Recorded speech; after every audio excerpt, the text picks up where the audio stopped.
Hello everyone, kung ikaw ay TikTok affiliate na feeling mo gusto mo nang sumuko kasi lahat ng invest mo, lahat ng oras mo parang walang nangyayari. Tanim ka ng tanim sa yung TikTok shop, post ka ng post pero hindi ka pa rin nakakabenta or masyado pang mababa yung benta mo. Ayan. So welcome sa ating course. It is a systematized course na aking inorganize or aking hinanda para makatulong dun sa mga sa mga small affiliates na nag-i-start dyan, na nag-i-struggle din. So this is based on my experience and also based on my learnings, ano.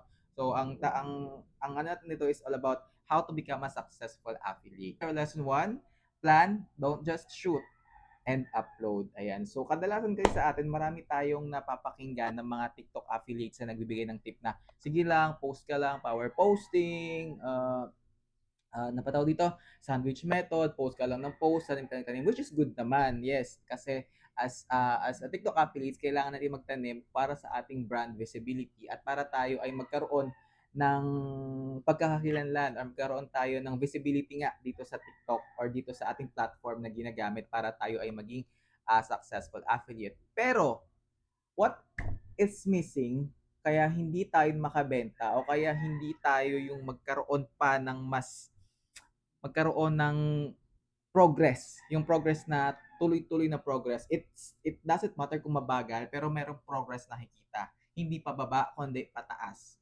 Kasi yung nangyayari kasi, yung iba nagpo-post, maganda yung performance ngayon, mababa na susunod, saka naman ulit sila tataas kasi walang plano. So yung lesson natin ngayon, ang kailangan natin meron tayong plano. Ano nga ba yung dapat natin iplano kapag tayo mag-isang TikTok affiliate? Syempre, syempre as TikTok affiliate, kailangan natin iplano kung ano yung ibebenta natin. So ayun, I heard this from sikat na affiliate here on TikTok na sinabi niya na kapag ikaw daw ay magbebenta ng product, first comes first, dapat may value sa sarili mo, and which is correct. Pag may value sa sarili mo yung product na binibenta mo, hindi ka mahihirapan ibenta yung sa ibang tao kasi alam mo at kilala mo yung produkto na binibenta mo. Example niyan is halimbawa, this tumbler. Ano yung value nito sa akin? So yun yung aking i-share sa inyo para mapaniwala kayo na kailangan nyo to. And of course, kailangan nyo kasi kailangan ko din. So katulad ko rin, yung magiging audience ko is yung mga taong kailangan din ng produktong to. And that's why kailangan mo aralin or alamin kung ano yung produktong ibibenta mo. Sa mga una, oo, pwede kang mag-explore.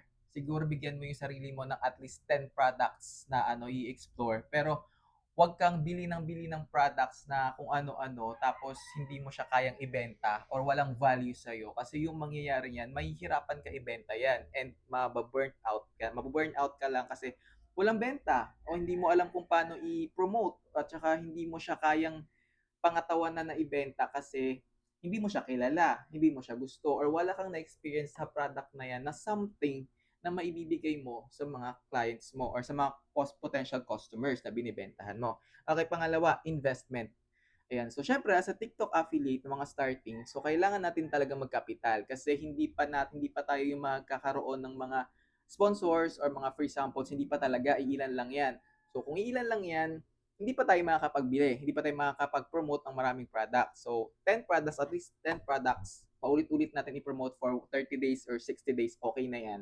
Ayan, basta iba-iba yung pag-promote natin. Ngayon, kung kailangan mo talaga mag-invest ng products. So sa 10 na yan, kailangan mong isipin kung ano ba talaga yung mga product na ibebenta mo. So siguro, mag-invest ka ng 1,000 to 2,000 pesos goods na yan para mag-start ka na patuloy na pag-promote ng product mo. Ayan. So meron ka ng investment, ayan, alam mo na kung ano ibebenta mo at nag-invest ka na. Ngayon, bakit hindi ka pa rin makabenta? Wala kasing plano. Next is, how many times a day you are going to post and what time? Ayan.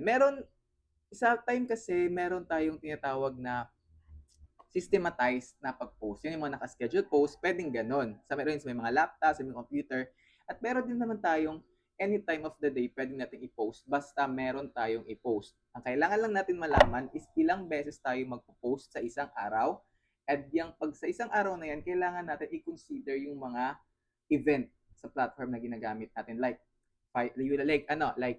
double digit sale, payday sale, anong araw mabenta, ganon, weekends, holidays. So kailangan natin i-consider yan para alam natin kung gaano kadaming videos yung i-post natin. Halimbawa, today 5, merong 5/5 sale.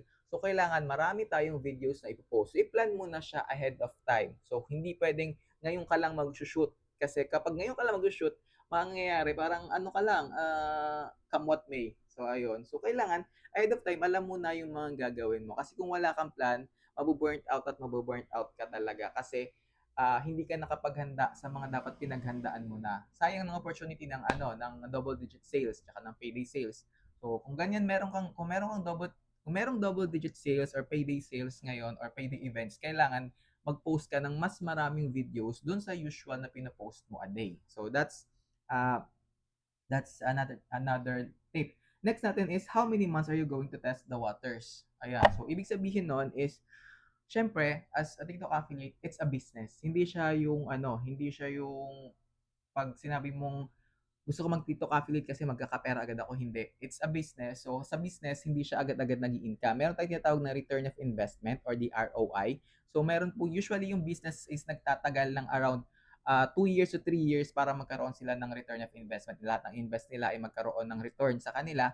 Pero as an affiliate, usually mabilis yon. Pero huwag natin i-expect na mabilis. Expect natin it will come around 3 to 5 months or 3 to 6 months. Yung iba nga inabot pa ng taon.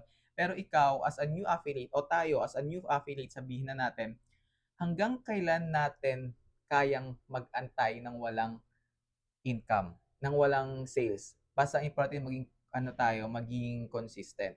Kasi kung titingnan natin yung yung sales tawag ito, yung sales na digits natin, mabu-burnt out talaga tayo, madi-disappoint tayo. Pero kung meron tayong plano or inihanda natin yung sarili natin before pa tayo mag-start na for 3 months kahit wala akong benta or maliit yung benta, magiging consistent ako mag-post kasi after 3 months doon ko makikita kung doon pa lang siya makikita yung doon ako magde-decide kung tutuloy ko o hindi. Kung may benta siya, then tuloy. Kung maganda yung benta tapos or kailangan i-improve, sige, tuloy pa ako. Doon tayo magde-decide. Kasi kung wala kang plano, yun, isip mo talaga sales agad, sales agad, sales agad. Walang mangyayari. Talagang shutdown ka, mabu-burnt out ka, madi-disappoint ka, talagang makikita mo yung iba na nagpo-post ng mga big reveal ng commissions, tapos ikaw sana all, tapos hanggang ka na lang, mawalan ka na ng gana. So yun yung kailangan natin dito sa atin,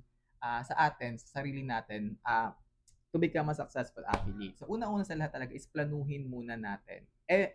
Everything that has plan, nagkakaroon yan ng goal. Kasi, sorry, bago natin.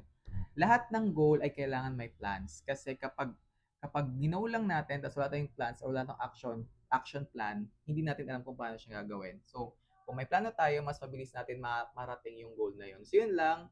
Sa second lesson natin is it's all about understanding TikTok search engine. So, follow me ako para ma-notify kayo sa pag-upload ko. Diyan pag-aaralan natin kung paano natin ma-optimize or paano natin mas magagamit si TikTok search optimization para mas ma-boost yung ating mga videos, no? So, yun lang. This is your Kuya Jules. Bye-bye and see you again on my next videos. Follow mo pa ako. God bless.